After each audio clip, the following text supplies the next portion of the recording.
कोयला चुराया, गैस चुराया, बिजली चुराई, पानी चुराई, शिक्षा चुराया, स्कूल चुराया, अस्पताल चुराया, पेपर चुराया।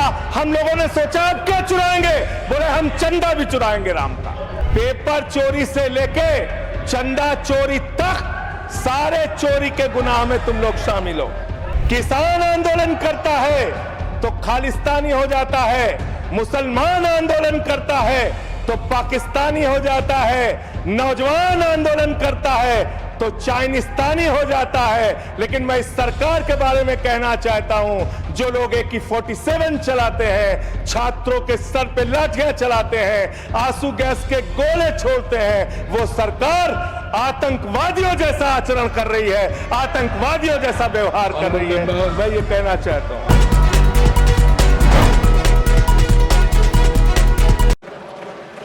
श्रीमान संजय सिंह जी। धन्यवाद मान्यवर, आपने इस महत्वपूर्ण बिल पे मुझे अपनी बात कहने का मौका दिया। मान्यवर, मैं अपनी बात की शुरुआत नीट पेपर लीक के कारण जिन 21 बच्चों ने आत्महत्या करके अपनी जान दी, उनको सर झुका के नमन करते हुए, श्रद्धांजलि देते हुए अपनी बात शुरू करना चाहता हूं। मैं उन लोगों को भी श्रद्धांजलि देना चाहता हूं जो पिछले 10 साल में 1,23,000 छात्रों ने सुसाइड किया, आत्महत्या किया, और 2,000 छात्र हर साल सिर्फ पेपर लीक के कारण आत्महत्या की जिन्होंने। मान्यवर, मैं ये बिल पढ़ रहा था और आपने नीट के पेपर लीक के कारण जब 22 लाख बच्चे प्रभावित हुए तो आपने कहा री एग्जाम कराएंगे। पहली बार जब आपने एग्जाम कराया तो 22,80,000 बच्चे उसमें बैठे थे, लेकिन दोबारा जब आपने री एग्जाम कराया तो उसमें मात्र 20 लाख बच्चों ने हिस्सा लिया।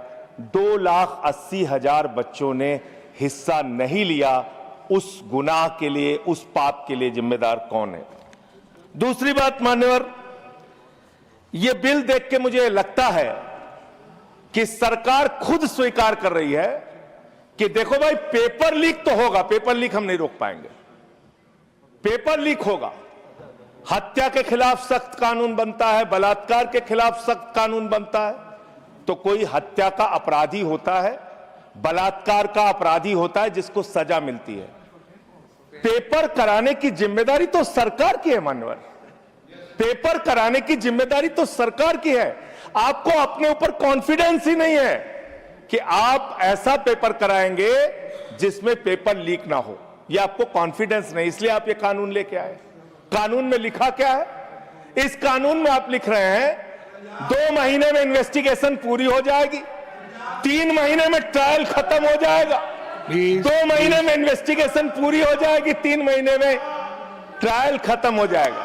कितने कोर्ट है आपके पास? पूरे देश में कितने जजेस हैं आपके पास? फास्ट ट्रैक कोर्ट की असलियत मान्यवर पता है आपको? 2.5 lakh cases fast track court के अंदर पेंडिंग पड़े हुए हैं। यह आपकी हकीकत है। फास्ट ट्रैक कोर्ट की हालत यह है, एक लड़की एसिड विक्टिम, शाहीन नाम है उसका, 15 साल तक फास्ट ट्रैक कोर्ट में उसका मुकदमा चला और 15 साल के बाद सारे के सारे आरोपी बरी हो गए। क्या फास्ट ट्रैक कोर्ट की बात आप कर रहे हैं? गुमराह करने की बात आप करते हैं। मान्यवर, इनके राज में 1 लाख सरकारी स्कूल हिंदुस्तान में बंद हुए। 1,20,000 सरकारी स्कूल ऐसे हैं जिसमें एक टीचर है। 98,000 सरकारी स्कूल ऐसे हैं जिसमें बच्चियों के लिए टॉयलेट का इंतजाम नहीं है। 1,19,000 सरकारी स्कूल ऐसे हैं जिसमें बिजली का इंतजाम नहीं है। मान्यवर, यह सरकार शिक्षा के ऊपर मात्र 2% पैसा खर्च करती है, मिड डे मील में नमक रोटी खाने को देती है। इसलिए क्योंकि मोदी जी का नारा है अनपढ़ रहेगा इंडिया तभी तो अंधभक्त बनेगा इंडिया। अनपढ़ रहेगा इंडिया तभी तो अंधभक्त बनेगा इंडिया। मान्यवर, इस सरकार ने कोयला चुराया, गैस चुराया, बिजली चुराई, पानी चुराई, शिक्षा चुराया, स्कूल चुराया, अस्पताल चुराया, पेपर चुराया। हम लोगों ने सोचा अब क्या चुराएंगे, बोले हम चंदा भी चुराएंगे, राम का चंदा भी चुराएंगे। पेपर चोरी से लेके चंदा चोरी तक सारे चोरी के गुनाह में तुम लोग शामिल हो। मान्यवर किसान आंदोलन करता है तो खालिस्तानी हो जाता है, किसान आंदोलन करता है तो खालिस्तानी हो जाता है, मुसलमान आंदोलन करता है तो पाकिस्तानी हो जाता है, नौजवान आंदोलन करता है तो चाइनिस्तानी हो जाता है। लेकिन मैं इस सरकार के बारे में कहना चाहता हूं, जो लोग AK-47 चलाते हैं, छात्रों के सर पे लाठियां चलाते हैं, आंसू गैस के गोले छोड़ते हैं, वो सरकार आतंकवादियों जैसा आचरण कर रही है, आतंकवादियों जैसा व्यवहार कर रही है। मैं ये कहना चाहता हूं। मान्यवर, प्लीज कंक्लूड, प्लीज। मान्यवर, मैं आपके माध्यम से इनको एक सुझाव देना चाहता हूं। इनकी एक सांसद ने वहां पर गई हुई नौजवान, खत्म कर रहा हूं सर, सबके ऊपर आपने 1-2 मिनट मुझे भी दे दीजिए, टाइम खत्म हो रहा है। बोलिए सर, अभी तो 3 मिनट बाकी है सर। बोलिए सर। छात्र जो गए वहां आंदोलन करने, उनको बर्बरता पूर्वक मारा गया, लाठियों से पीटा गया सर, उनके सर फोड़ दिए गए, उनके ऊपर आंसू गैस के गोले छोड़े गए, वो चीखते रहे, चिल्लाते रहे, 500 छात्रों को घायल किया। और बिहार के अंदर इन लोगों ने AK-47 चलाया सर। वो आतंकवादी हैं हमारे छात्र, वो हमारे घरों के बच्चे आतंकवादी हैं सर, जिनके ऊपर आपने गोलियां चलाई। और तो और इनकी एक सांसद है मान्यवर, उन्होंने किसान आंदोलन में किसानों को गालियां दी, नौजवानों के आंदोलन में नौजवानों के लिए इतनी भद्दी टिप्पणी की मान्यवर, इस सदन के अंदर मैं कह नहीं सकता मान्यवर। हमारी बच्चियों को यह कहा गया, उनके चरित्र के ऊपर सवाल उठाया गया। मैं निवेदन करना चाहता हूं JP नड्डा जी से, समझाइए अपने उस सांसद को। अभी तो उसको एक थप्पड़ पड़ा, सिर्फ 5 उंगली के निशान पड़े थे। ऐसी बात करोगे, गटर जेनजी को गटर कहोगे, जेनजी को गटर करोगे, तो तुम्हारी सरकार को इस देश का नौजवान, इस देश का जेनजी पकड़ के गटर में डालने का काम करेगा। इसलिए तुम्हारी सरकार को मान्यवर, इसलिए मैं आपसे निवेदन करना चाहता हूं, नौजवानों को गटर जेनजी मत बोलो, तुम्हारी सरकार को उठा के वो गटर में डालने का काम करेंगे। मान्यवर, इसमें ऐसे प्रावधान आप लेके आए हैं। माननीय संजय जी, मैं बस खत्म कर रहा हूं। अकेले स्पीकर हैं आप? हाँ, अकेले हैं। अकेले। सर, मैं ये सोच रहा था कि ये सरकार ऐसा कानून लेके आए, अकेले रहेंगे तब भी तुम्हारे खिलाफ लड़ेंगे, याद रखना। माननीय संजय जी, अकेले रहेंगे तब भी तुम्हारे खिलाफ लड़ेंगे। ये दादागिरी कहीं और दिखाना। बैठ जाओ, चंदा चोरी करते हो तुम लोग। माननीय तरुण जी,